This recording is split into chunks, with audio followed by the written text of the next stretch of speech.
Czech lagers, which one's the best?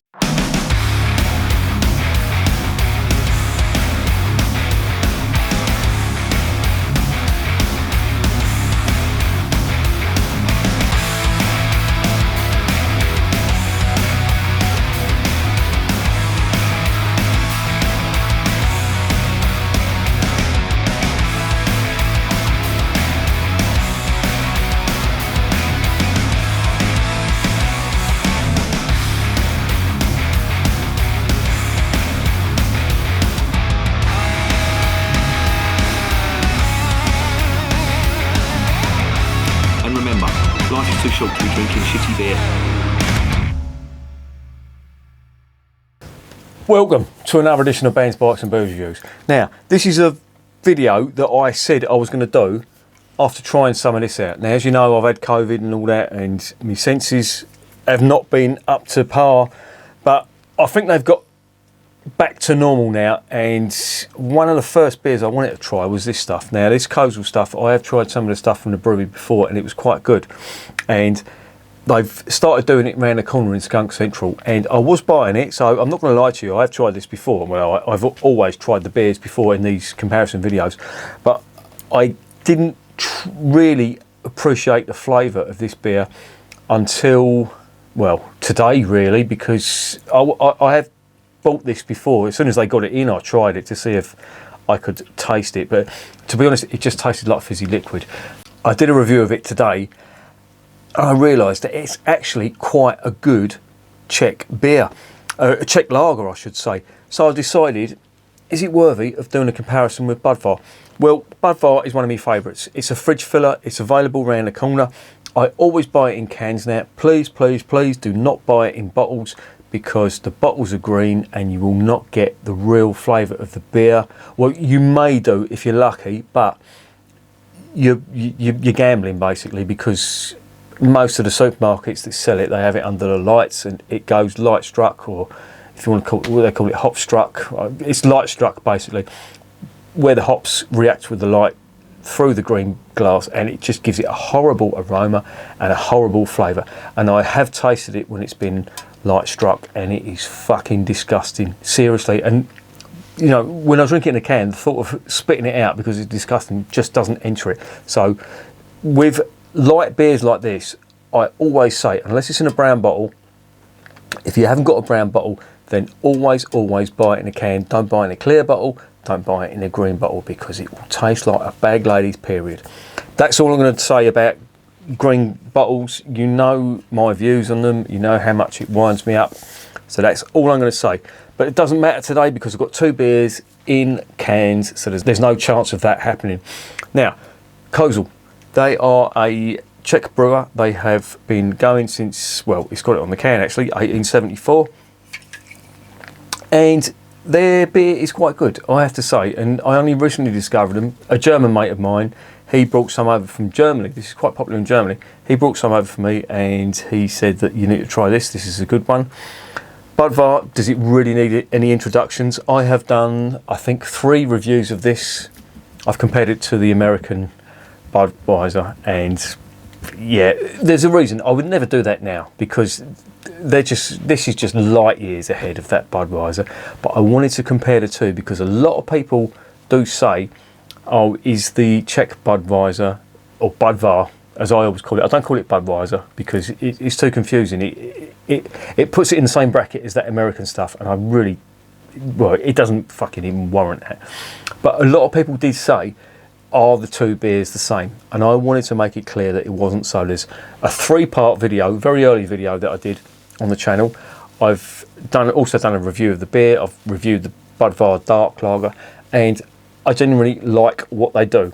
They're a good brewer. And this lot are a recent discovery, and I really did like what they did. And you can imagine my excitement when I saw them round the corner. Now, I'm not going to go into the history of these two beers, because, as I say, I've reviewed this 3 times, and there's 2 different Kozel reviews on the channel. So if you want to get the history of them, then please do. One thing I will say about these two beers, though, obviously, and I do say this about all the Eastern European beers, in regard to the history, the Soviet Union obviously occupied their territory after World War II, and all the breweries were nationalised, so they were not in private hands, they were state-owned. Budvar is still state-owned. It did go into private hands, but it's been bought back by the state now, and I think that's brilliant. In an age where private ownership is the thing in a capitalist system, I'm not going to get into politics, so please don't think I am. A state brewery sounds like a good idea. If it's brewing beer like this, it's great. If it's brewing beer like Foster's, then it's going to die on its arse. And I always say about the UK, we are fucking massive beer drinkers. If the government decided to brew decent beer, and obviously you've got the political side of it, you may have the red or the blue side, Conservative or Labour. If the Conservative government in, then I won't buy that beer because it's given the Conservatives, and vice versa. So there's a lot of partisan politics involved in that. So whether it's a state-owned brewery is a good thing or a bad thing. Personally, I don't give a fuck. If it's good beer, it's good beer. That's my opinion.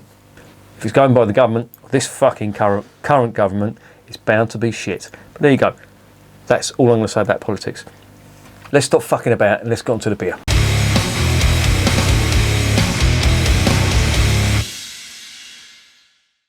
Let's compare the two. They are both Czech premium lagers. This one is 5%. This one is 4.6. So the ABV is reasonably similar. Both 500ml cans. This one, Budvar, uses Sarts hops. It's a big thing about them. The Sarts hops gives this beer a lot of character. This beer uses, I think, Sarts hops, but it also got a bittering hop called Premiant, I think it's called. It's a Czech bittering hop. Slight spiciness to it as well, and it does come through on the beer, I will say that. So there's a little bit of a difference between the two. It's not as if you're comparing two beers with the same ingredients. Not that that's a bad thing. You can have beers with the same ingredients and they will taste different. Obviously the yeast will have a huge influence on how a beer tastes, so that's not something to put you off. If two beers have got exactly the same ingredients, they can be wildly different just because of the yeast and the ingredients, obviously the quality of the ingredients, etc, etc. I did notice on this one, this has got this Výgrad, I think that's how it's pronounced.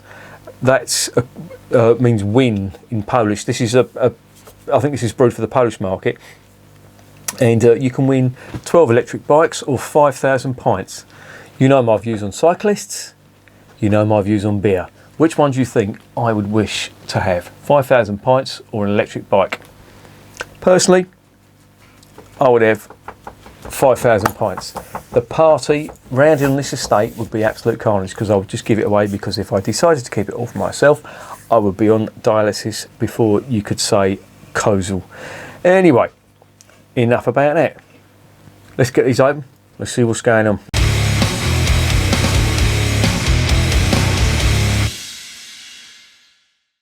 Rightio, let's get them both opened up. They are both cold. They've both come out of the fridge from Skunk Central, and it doesn't matter that they've come from Skunk Central because they are in cans. Cans don't have the same stigma as they used to in the 70s. In the 70s and the 80s, when I was drinking out of cans, I always found that it had a very, very metallic taste, and I don't think it was metallic because of the brewery. I don't know what they was using, though. I think they was using some kind of metal that imparted some of the flavour onto the beer, and it was pretty disgusting, I have to say. Well, I wouldn't say it was disgusting, but you did get a metallic taste, but you just, I don't know, you just took that on the chin. It's probably why the 80s and the 70s were very violent. Could have been the aluminium. Who knows? Right, there's the two beers filled out. Colour-wise, absolutely no difference whatsoever. They are identical. Budvar, the head is slightly less on this one. Quite good head retention on the Kozel, I think it is. But just look at the Budvar. Very uniform bubbles there. Kozel has got random bubbles going on there. Let's get the aroma from the Kozel first. Yeah, and this is what I got from last time on the aroma. Grainy type malt and lemon citrus, that's what I got. initially, and I'm not going to say it's a bad thing, but it didn't smell that great when it was first opened.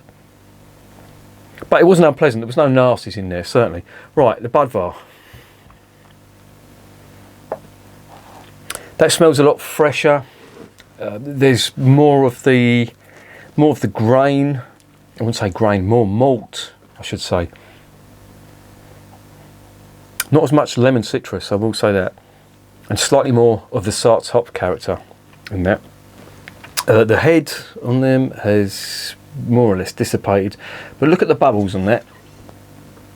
The bubbles on the Kozel are all over the shop. But the Budvar has got very uniform bubbles. That could have a bearing on the mouthfeel. So let's stop gassing, and let's taste these beers.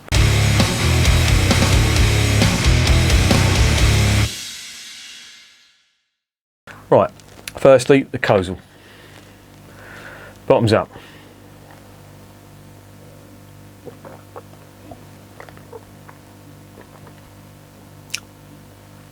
Not bad. Not bad at all.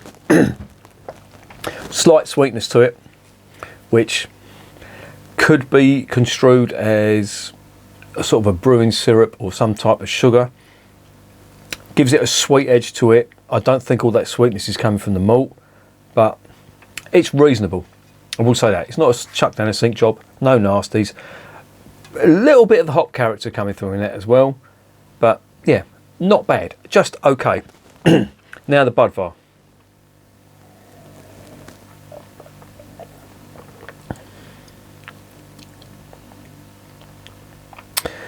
First thing immediately that hits me is the mouthfeel. You can, and this is going to sound pretentious, but you can taste them uniform bubbles. It's the perfect level of carbonation on this beer. It really is the happy medium between being just right, not aggressive, and not insipid, not being completely flat. That is perfect.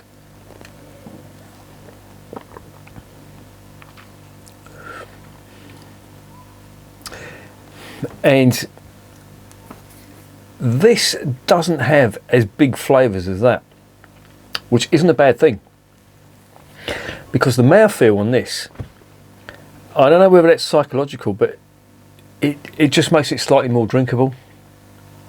The mouthfeel on this, it's not as balanced. It's all over the place, really, to be honest.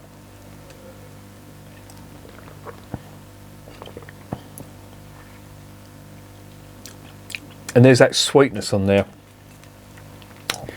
that I didn't think was too bad, but now I'm comparing it to the Budvar. It's really pronounced.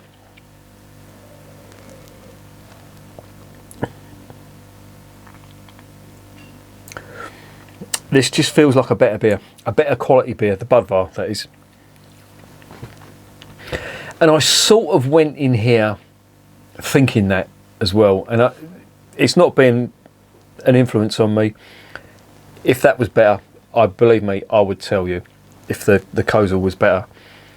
I just think the Kozel is a bit rough around the edges.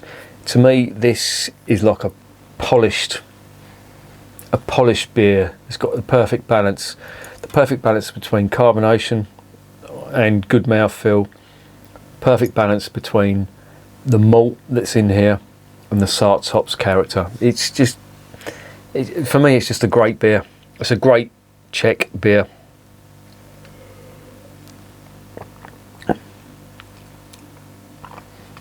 That just tastes more refined, more balanced, and less of a macro brew taste. Now, when I first done the review on this, and don't get me wrong, and I want to make this clear, this may have some slight glucose syrup notes on there, brewing syrup or whatever you want to call it, but I only noticed it when comparing it to the Budvar. On its own, that is not a bad beer.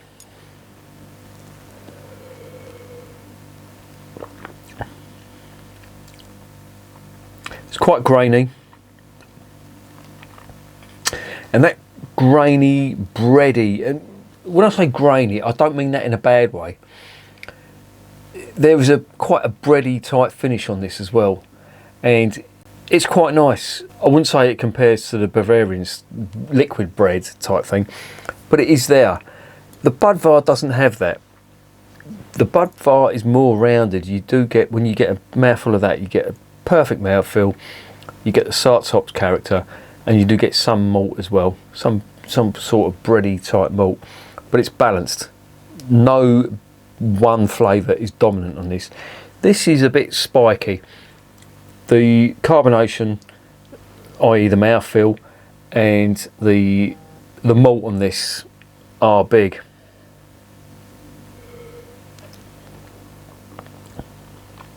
Not to mention the sugar stroke glucose syrup, whatever it is in there, or brewing syrup.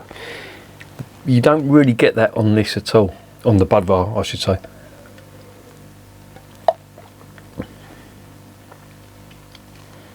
Yeah, for me, and I always thought this as well, the Budvar is just, I don't know, it just comes across as a better beer in my opinion. Now that's not to take anything away from the Kozel stuff, because when I did try this on its own, that did taste really nice, and that's the only reason I decided to do a back-to-back video with it. But I think when you compare the two, you can just see that the Budvar is, in my opinion, a better beer. It just the mouthfeel, just the balance makes it more drinkable, less like a, I wouldn't say it's a macro brew beer. The Kozel, I know the Kozel's popular, it's really popular, but it's got elements of sort of macro brewing, and I think that's because of that. There may be some sort of sweetener in there. I keep saying brewing sugar or brewing syrup, but I think there's some kind of sweetener in there. The Budvar, you don't get that at all. It's big on the hop character, which is nice, and I do like it. It's very, very nice. But as I always say, do not fucking drink it in a green bottle, because you won't be getting the real flavour. Put it this way: if I was drinking the Kozel and I had a Budvar in a bottle, this review would be completely different. So what you buy these beers in makes a big fucking difference.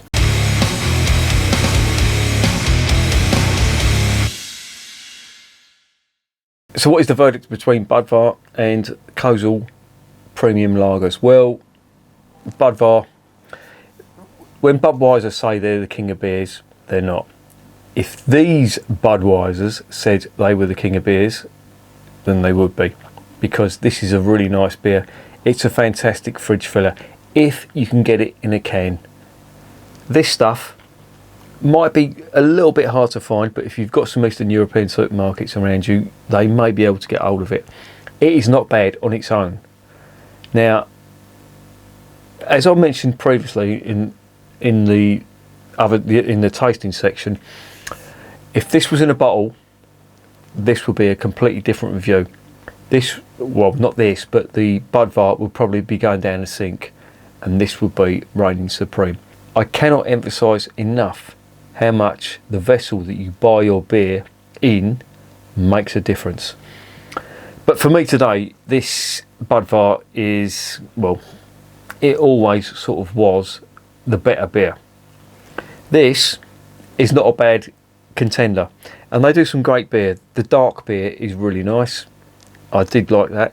This isn't bad on its own. You know, if you see it in a supermarket and it's a toss up between this and, well, basically everything else, and there's no Budvar in cans, get this all day long, because this is not a bad beer. It's a little bit artificial. There is some of the brewing sugar and all that, and I'm not sure whether that's Asahi making sure that they, you know, get a good return for them. But it's still not bad. It's not overpowering. It's not unpleasant. But you know, I can taste it in there, and on its own, it doesn't taste bad. Compared to the Budvar, you know what you're sort of getting. But for me, Budvar wins it. I don't think it, well, I'm sort of saying this, but I don't think it was ever in doubt. For me, this is a fantastic beer, but it all depends on how you buy it. And Budvar, if you're watching, stop fucking using green bottles. Put them in brown bottles. Nobody will give a fuck. Tell their marketing people to shut the fuck up and listen to the brewers. And even if the brewers don't believe me, come over to England or come over to anywhere and drink a beer that's been sat in the fridge for 2 weeks and tell me that that's the beer you want to brew. Stop putting it in fucking green bottles. All right, and relax. But today you win the day because you do it in cans as well. So there you go. But this ain't bad. Worth checking out. And you could either win 5,000 pints or an electric bike. So there you go. So what's not to like? And remember, beer is working class champagne. Like and subscribe, or the puppy gets it. Isn't that right, Purse? Yeah, get off.